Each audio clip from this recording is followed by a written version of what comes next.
episode of T Watches a Scary Movie. My name is T, and of course, we're talking scary movies. I appreciate you tuning in for another brand new episode. Remember, new episodes go up every Wednesday night at 8:30 p.m. Mountain Standard Time on my YouTube page. That's the video version of youtube.com/C/Theron Reynolds Scary Movie. And of course, the audio version goes up 30 minutes prior at 8 p.m. Mountain Standard Time on all your favorite podcasting platforms. Just search TWASM or T Watches a Scary Movie. But more importantly, make sure to get subscribed to my link tree. That's linktr.ee/T Scary Movie. That'll give you the links to my letterbox where my written reviews go up. Those typically go up much earlier than video or the audio reviews, as well as it'll give you links to things like my TikTok page where I post breaking movie news and horror news and stuff all the time as well too. So get subscribed to all those so you can stay up to date with what's going on in the scary movie world. So what do we have to talk about tonight? Well, in movie reviews, I'm going to be talking about a recent film that just hit Netflix called The Strays. And we got some great horror news for you tonight as well, too. So let's jump right into the news segment here.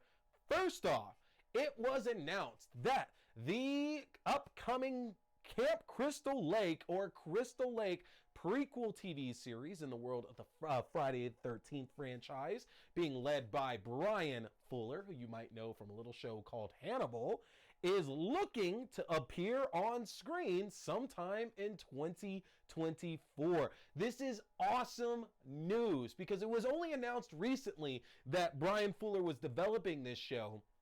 And we actually found out very recently, too, that they're currently right now coming up with all the ideas for it. And that Adrienne King, that's right, Alice from Friday the 13th, the original, and from part 2, is going to be taking part in this show. Not just behind the scenes, but that she'll also be appearing in the show as well, too. Now, we don't know yet if that means she's going to be returning as Alice or if she's going to be playing a more than likely newer character in this case here. But it's still exciting to know that we're getting more and more links back to the Friday the 13th franchise. Okay, we're pulling back from the originals that we have to make sure that they get a proper feature here in this series. That is so awesome, especially because we were able to confirm a long time back that Bryan Fuller does have full use of anything that he wants to. So not just Mrs. Voorhees, not just Camp Crystal Lake, but he is also able to use not just baby Jason or kid Jason who comes out of the lake, but he can also use hockey mask Jason as well too. So we don't know what we're going to get with this show as of yet, but the fact that it looks to be premiering next year, probably around summer, because it's a summer camp, that would make the most sense, leaves us all excited as hell to find out more about it. So I'm sure we're gonna get more casting details and story details as the months go by, and I just can't wait. Y'all know me, I'm a huge Friday the 13th fan, so I'm excited for this one. Next up, it was announced that Ryan Coogler, the man behind Creed, the man behind the Black Panther series, is going to be developing a new iteration of the X-Files for Fox. That's right. You might remember that we've had a couple of revivals of the X-Files on Fox in the last decade or so, and we also got ourselves a second movie, but it's been announced that Coogler is actually going to get to move forward with a new series, and no other details have been announced. We can imagine it's probably going to be a little bit more diverse. Not that there was any problem with the original X-Files not going that route, but we live in a new world, and now we got to get a little bit more representation, so we're going to hope that that means that this will be expanded a little bit, and we're getting more characters than what we're typically used to seeing in a story like this. So plenty to look forward to, and I don't know if that means that we'll see David Duchovny or Gillian Anderson back here in this show. I would imagine probably not, and if so, maybe in very, very small roles, but nothing regular, because those guys are ready to move on from it at this point. This has been part of their lives since the early 90s, so I can't imagine they're going to take any kind of big role in whatever Coogler is designing. But either way, that's exciting to know that the series is coming back in a new form, and that will probably end up seeing itself on screen probably a little bit later than the Crystal Lake show, probably expecting that to come through around 2025 or so. But exciting news, nevertheless, folks. So that's our movie news, or excuse me, our horror news for you here tonight. We're going to take a short break, and I'll be back here with my review on The Strays. Don't go anywhere. Hey everybody, looking for a great way to stay up to date on horror news, as well as read the best of articles on anything scary out in the world right now? Then you need to head over to the Fangoria shop and get yourself a subscription. If you go to shop.fangoria.com/AXDEW, you can use my own personalized 20% discount to save 20% off on Fangoria magazine subscriptions, as well as 20% off any other items in their fantastic shop. This is a great deal. If you've ever been wanting to get yourself a subscription, now is the time to do so. Head to shop.fangoria.com/AXDEW. All right, welcome back to T Watches a Scary Movie. We're here now in movie reviews, and I am talking a new thriller that came up on Netflix a few weeks back here before I took my fun vacation. A friend of mine actually pointed it out there because she had recently seen it and was very much wondering what my opinion on it was. And it's one that I completely didn't know anything about, kind of went under my radar. But I decided I was going to go ahead and check it out regardless, just because, hey, I like taking suggestions from people. So I am talking The Strays. Now, The Strays is a fascinating study into a world showing that what if somebody decided that their life just wasn't for them? And rather than doing the hard work and making the changes that they want to make their life better, they instead decide that the only option is to abandon everything and just start fresh. And when I say everything, I mean everything. Friends, family, their job, their responsibilities, their own personal identity and morals, it all has to go in order for them to obtain what they feel they deserve. Could you do it? Would you do it? We live in a world that's overflowing with terrible obstacles and people, whether that be social, racial, economical, and the choices that we make every single second that can make life unbearable. Do we actually deserve to have a second shot, especially when you have to hurt so many people around you in order to gain it? And watching The Strays, you may find yourself wrestling with that question after seeing the very extreme consequences that our lead character Nev here faces. When I say extreme, it's pretty crazy. It's pretty crazy. Ashley Madike from Revenge in Salem plays Nev, a deputy headmistress at her kid's school, and finds herself dealing almost daily with what could only be described as contempt for anything associated with blackness. Whether it's music, hairstyles, looks, regardless of the fact that both of Nev's children, Sebastian and Mary, are clearly biracial, and Nev herself obviously is black as well too.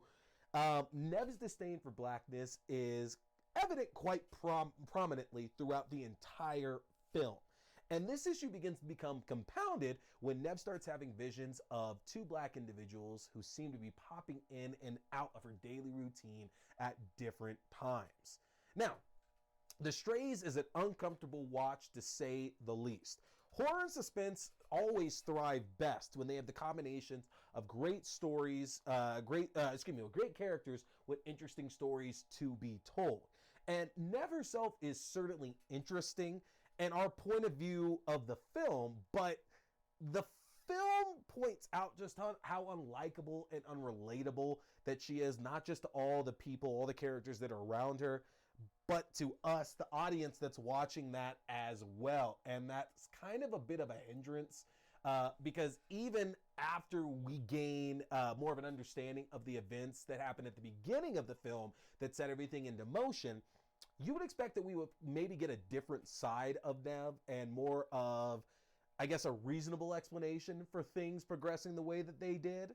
And instead, though, Nev just continues more into her downward spiral, and her actions show that she's likely somebody who's just truly lost their moral compass and their ability to put others before herself.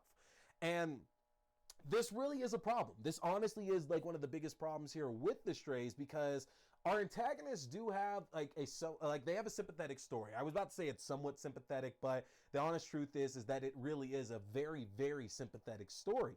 But the problem is that as their plans unfold, they proceed in that proceed in what they're doing in an almost supervillain like fashion, and that leaves not only them but Neb as largely unlikable, and we're now in the position of not having anyone at all to get behind.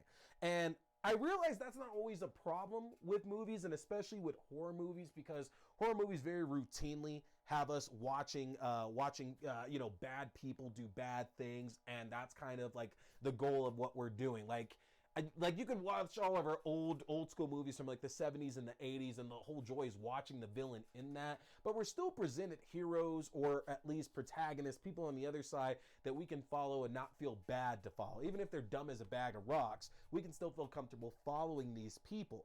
And the problem is that, you know, the way some of these characters get punished in this story, it all comes off as very undeserving. It's like it's mean just to be mean. And that kind of stinks when you don't have anybody to follow, because then you start thinking at that point, well, if they're just being mean to be mean, and all these people are suffering that probably shouldn't be suffering in the first place, then this is just torture at this point. People are just being punished for the sake of being punished, basically just to show a story to where, hi, you're being messed up. Like, almost Hostel-like, because I mean, Hostel's a great example to where the only reason why we're in support of these kids who are being kidnapped and tortured at this location is because they're not the ones doing the torturing at that point. So it makes it easier for us to follow behind them. And yeah, they are unlikable, but they're still not doing all these dastardly things that make it to where we can't get behind them. And The Strays seems to be missing that, missing a lot of that.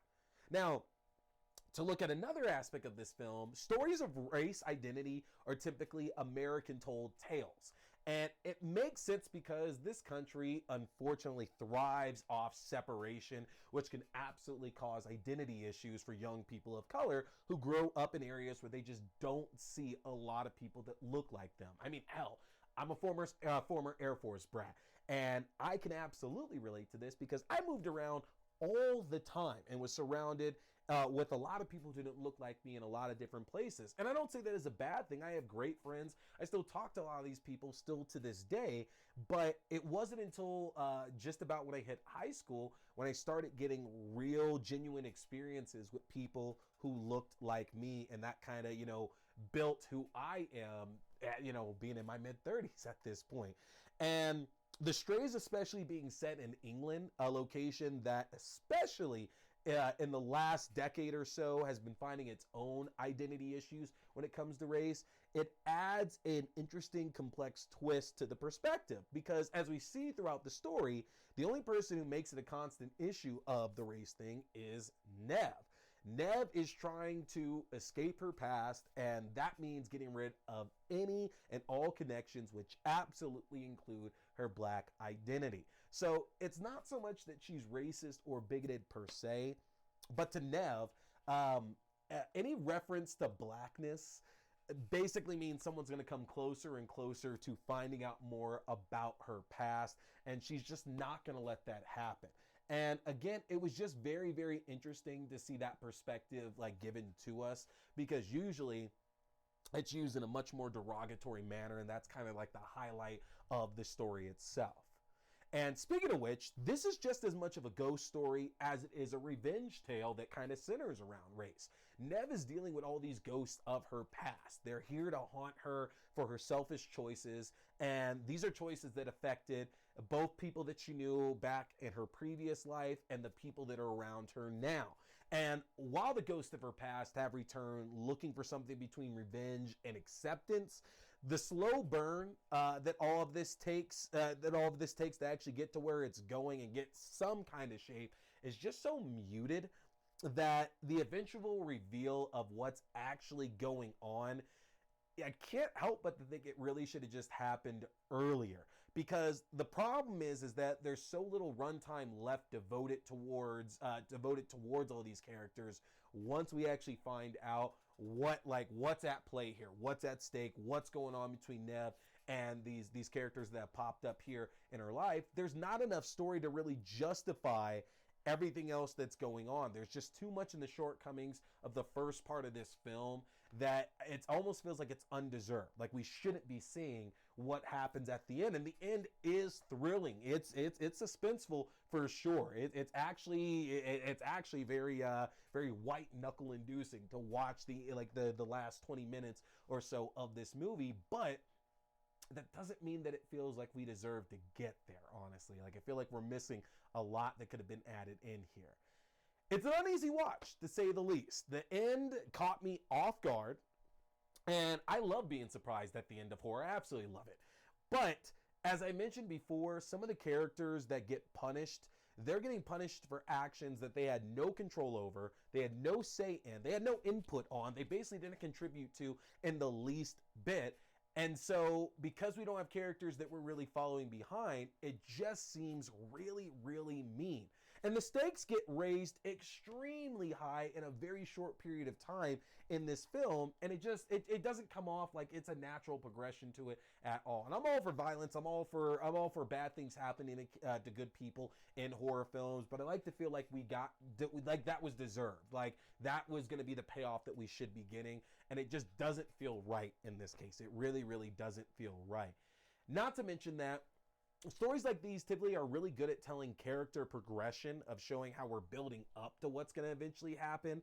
And like we should be seeing that this is somebody who thinks one way, and they're starting to see maybe the errors of their ways, of the things that they've done before, and whether they change or not, they can at least make a clear-cut acknowledgement of this and maybe try to do something different and maybe become a better person.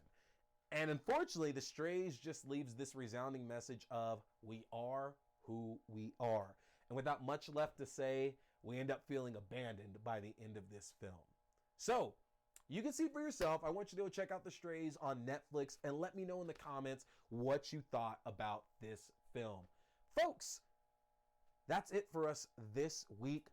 Next week on the show, I'm going to let you know, for all my people here in Denver, how you can have a chance to win yourself some tickets to an early screening of Renfield, the upcoming movie about Dracula's assistant starring Nicholas Hoult and Nicolas Cage. I was like, wait a minute, did I say somebody's name wrong? No, they're both Nicholases. So make sure you stay tuned to next week, because I'm going to let you know how you can win yourself a ticket to Renfield, folks.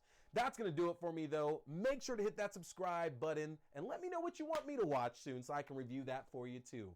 My name is T. We've been talking scary movies. Stay scared.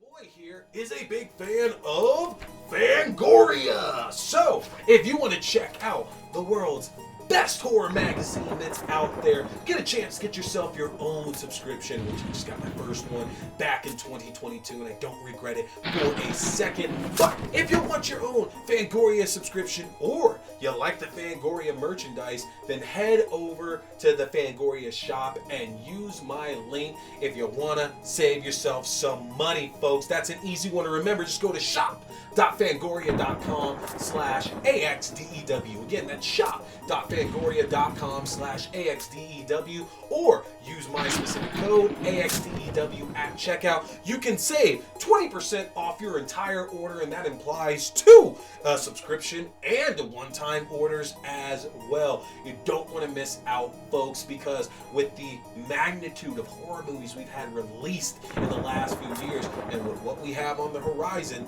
Fangoria is going to be your #1 source for all that great, juicy, bloody information in the world of horror. So again, head to shop.fangoria.com.